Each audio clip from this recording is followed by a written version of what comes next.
If you're looking for an investment that can generate regular interest income while supporting real-world food production and sustainable farming, then agricultural crowdlending is definitely worth understanding. Unlike stocks or bonds, crowdlending allows everyday investors to finance real businesses directly. And in agriculture, those businesses are farms, producers, and agri-food companies that feed communities and support rural economies across Europe and beyond. Agriculture, just like any other business sector, requires constant capital. Farmers invest in seeds, machinery, livestock, storage facilities, irrigation systems, and technology. But agriculture has one key difference: cash flows are seasonal. Revenues often come months after costs are incurred. Because of this seasonality, weather dependence, and long production cycles, many banks are cautious when financing agricultural projects. That financing gap is exactly where agricultural crowdlending comes in. Through crowdlending, investors provide capital directly to farmers and agribusinesses, and in return, receive interest payments that reflect both the opportunity and the risk involved. But before focusing on returns, it's important to understand the key investment principles behind agricultural crowdlending. First, let's talk about returns and maturities. Agricultural crowdlending typically offers high single-digit returns, and in some cases even double digits, depending on the structure of the investment. Maturities can range from a few months for seasonal production financing to several years for longer-term projects such as equipment purchases or land-related investments. Shorter maturities usually reduce exposure to long-term uncertainty, while longer maturities may offer higher returns, but also require more patience and risk tolerance. Now, let's talk about risk, because this is where agricultural investing truly differs from many other sectors. The most obvious risk is weather. Droughts, floods, frost, or heat waves can significantly affect yields and income. Even well-managed farms cannot fully control natural conditions.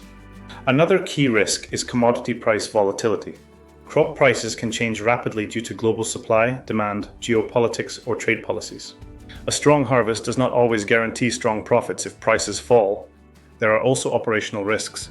Farming is complex, and issues such as pests, disease, logistics disruptions, or rising input costs can impact a farmer's ability to repay financing. This is why agricultural crowdlending should never be approached as a set-and-forget investment. A core principle is diversification. Investing all your capital into one farm, one crop, or one region exposes you to concentrated risk. More experienced investors spread their investments across different agricultural projects, climates, countries, and financing structures to smooth returns over time. Another important principle is understanding repayment structures. Agricultural loans often follow farming cycles, meaning repayments may be seasonal rather than monthly. Investors should align expectations with the reality of agricultural cash flows, not with the habits of consumer or real estate lending.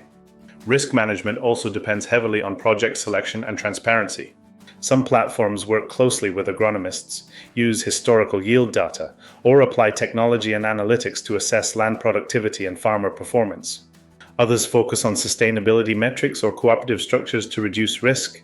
To give you a sense of what is available on the market, there are platforms that specialize in different approaches to agricultural crowdlending. Some platforms, such as Farm Trement, focus on clearly defined farm-level projects, where investors can see what is being produced and how repayment is structured. Others, like Inso Finance, emphasize regenerative agriculture and long-term soil health, linking financial returns with sustainability outcomes. Some platforms expand access globally, like EthicHub, which uses blockchain-based structures to finance smallholder farmers who otherwise lack access to credit. Lande Finance focuses on nature-positive agricultural financing with measurable environmental outcomes. These examples simply show the range of models available, from short-term production financing to long-term sustainability-linked investments. But regardless of platform or structure, the same principles always apply. Understand the risk, diversify properly, align maturities with cash flows, and never chase returns without understanding what drives them. One of the most compelling aspects of agricultural crowdlending is its impact dimension.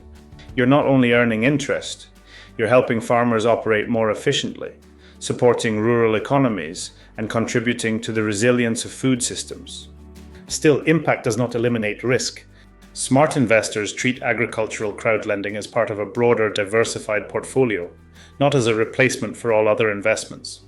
If you want to explore agricultural crowdlending opportunities more deeply, compare platforms, read real user reviews, and understand risk profiles, you can do that on crowdinform.com, where we provide structured insights and AI-powered tools to support better decision-making.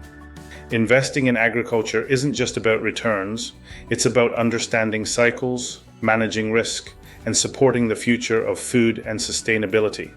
If you want to learn more about impact investing, alternative finance, and purposeful capital, make sure to follow and subscribe to Crowdinform.